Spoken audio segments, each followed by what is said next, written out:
Nous maîtrisons déjà la technologie des avions supersoniques. Leur vitesse est hallucinante.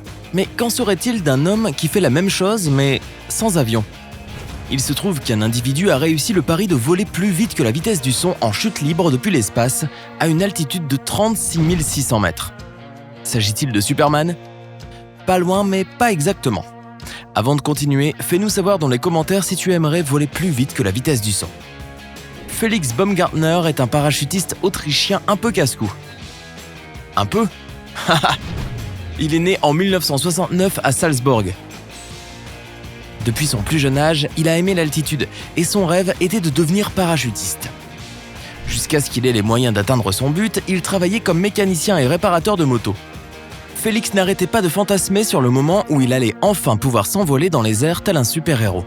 Il a commencé à travailler à la réalisation de son objectif à l'âge de 16 ans et il a acquis certaines compétences très utiles. Il est devenu membre de l'équipe de démonstration militaire d'Autriche où il a excellé. Il évoluait dans l'air comme un poisson dans l'eau, si bien qu'il s'est construit un palmarès impressionnant rempli de toutes ses acrobaties. C'est alors que Red Bull a remarqué son talent. En 1988, Félix a commencé à faire des démonstrations de parachutisme pour la célèbre marque. Même si son activité de parachutiste lui procurait adrénaline et excitation, Félix s'est lassé au bout d'un moment. En 1990, il en avait assez. Il a arrêté le parachutisme traditionnel qu'il jugeait ennuyeux et a élargi ses compétences pour y inclure le base jump. Pour ceux qui ne savent pas ce que c'est, base est l'acronyme des 4 éléments fixes où l'on peut sauter. Bâtiment, antenne, pont et falaise en anglais. Le base jump est l'un des sports les plus dangereux au monde. En 1999, il a décroché son premier record du base jump le plus bas. Il a sauté depuis la main de la statue du Christ Rédempteur à Rio de Janeiro, au Brésil. D'un simple parachutiste, Félix est devenu un vrai casse-cou. Il sautait depuis différents points fixes jusqu'au sol. Et son expérience de parachutiste l'a bien aidé. Il est devenu expert du saut à la fois en haute et en basse altitude. Son palmarès et son CV n'ont cessé de s'allonger. Il a alors décroché 2 records du monde pour le saut le plus haut depuis un bâtiment. Le premier a eu lieu en Malaisie en 1999 où il a sauté d'une altitude de 451 mètres depuis les tours jumelles Petronas. Le deuxième a été réalisé depuis un immeuble encore plus haut à Taïwan où il a effectué un saut légendaire de 509 mètres. Puis 14 autres records du monde sont tombés à la suite de ces sauts. C'est alors qu'on l'a surnommé Félix sans peur. Ses performances ont commencé à devenir de plus en plus incroyables. Il a été la première personne au monde à traverser la Manche avec une paire d'ailes en carbone et la première personne à voler à côté d'un avion. Mais sa réalisation la plus époustouflante a été le projet Red Bull Stratos le 14 octobre 2012. Lorsque Félix a eu 43 ans, il a réalisé son rêve de toute une vie. Il est devenu le premier parachutiste à voler plus vite que la vitesse du son. Comment y est-il parvenu ? C'est là que ça devient intéressant. Félix a exprimé son désir de battre le record de Kittinger. De qui ? À l'époque, il y avait une autre légende du nom de Joseph Kittinger. Il était pilote de l'Air Force Command et dans les années 60, il a effectué le saut le plus haut de l'histoire. Joe a sauté d'un ballon à hélium à une altitude de 31 333 mètres.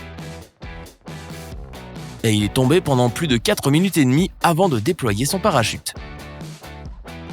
C'était ce record que Félix voulait battre. C'est sûr, voler plus vite que la vitesse du son semble excitant. Mais de quelle vitesse parle-t-on exactement ? Eh bien, voyons ce que la science nous dit à ce sujet. La vitesse du son est déterminée par un nombre de Mach. Ce nombre se compare à la vitesse d'un objet, en l'occurrence le futur Félix, à la vitesse du son. Quand l'objet s'approche de la vitesse du son, il se rapproche de Mach 1. Mais pour pouvoir atteindre ce Mach 1, il faut qu'il se déplace à plus de 1234 km/h. C'est alors qu'il franchit ce qu'on appelle le mur du son. De nombreux avions militaires et de recherche y sont parvenus, mais jamais une personne n'avait effectué une chute libre depuis la stratosphère, jusqu'à ce que Félix se mette cette idée folle en tête. Dès 2005, des discussions sérieuses ont commencé entre Red Bull et Félix à propos de ce record. Tout le monde s'est mis à réfléchir et ils ont commencé à travailler sur le projet. Ils ont eu quelques difficultés avec le budget, puis se sont confrontés à des défis techniques.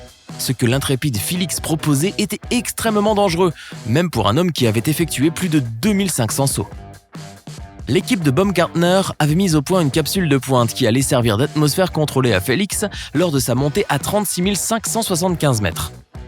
Pour son saut légendaire, Félix avait aussi fait fabriquer une combinaison pressurisée totalement inédite par l'entreprise qui fournit leur combinaison de vol aux astronautes. Les chercheurs du projet Red Bull Stratos étaient si compétents dans leurs études que même des fabricants d'engins spatiaux et la NASA ont demandé à être informés. Ils étaient en train de développer des systèmes de parachutes de haute performance et à haute altitude, si bien que leurs résultats pouvaient s'avérer extrêmement utiles.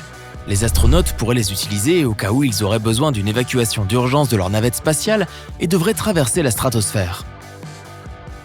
La combinaison et la capsule étaient toutes deux munies de tout l'équipement dont il avait besoin pendant sa mission. Il avait aussi un pare-soleil qui l'aidait à avoir une bonne visibilité et une réserve d'oxygène. Sa combinaison était enduite d'une matière spéciale pour protéger son corps.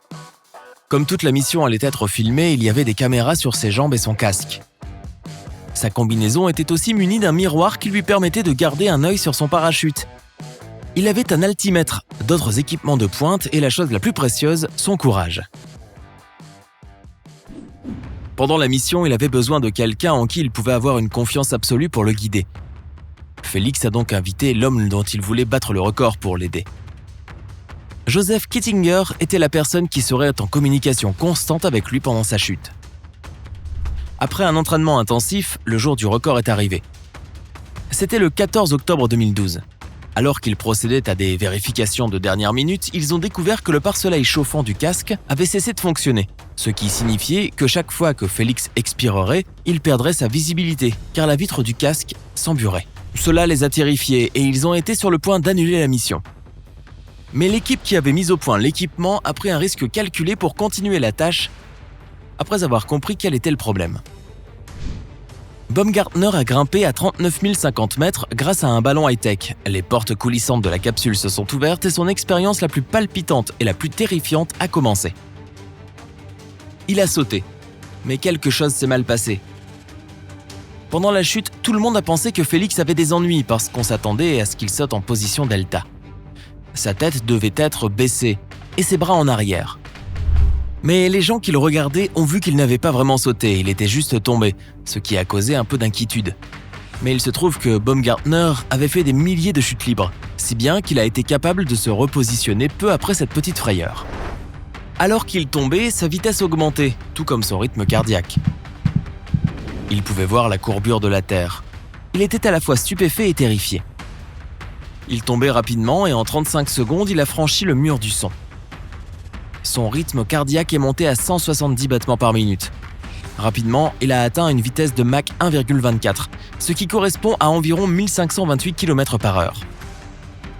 Dès qu'il a atteint sa vitesse maximale, il a ralenti. Il a fait une chute libre de 4 minutes et 20 secondes avant de déployer son parachute à 2500 mètres. Une fois qu'il a touché le sol, il est tombé à genoux et a levé les bras en signe de victoire. Un représentant de la Fédération aéronautique internationale a été le premier à l'accueillir. Les équipes de soins sont arrivées peu après en hélicoptère. Sa mission a été un succès. Malgré quelques difficultés mineures, son excitation était indescriptible, il avait battu tous les records. Est-ce que tu penses qu'il pourrait encore battre un nouveau record ? Qui sait ? Une chose est sûre, rien ne peut tenir Félix Baumgartner très loin du ciel. Si tu as appris quelque chose de nouveau aujourd'hui, mets un like à cette vidéo et partage-la avec tes amis. Et voilà d'autres vidéos que tu vas sûrement apprécier. Clique sur celle de gauche ou de droite et prends la vie du côté sympa.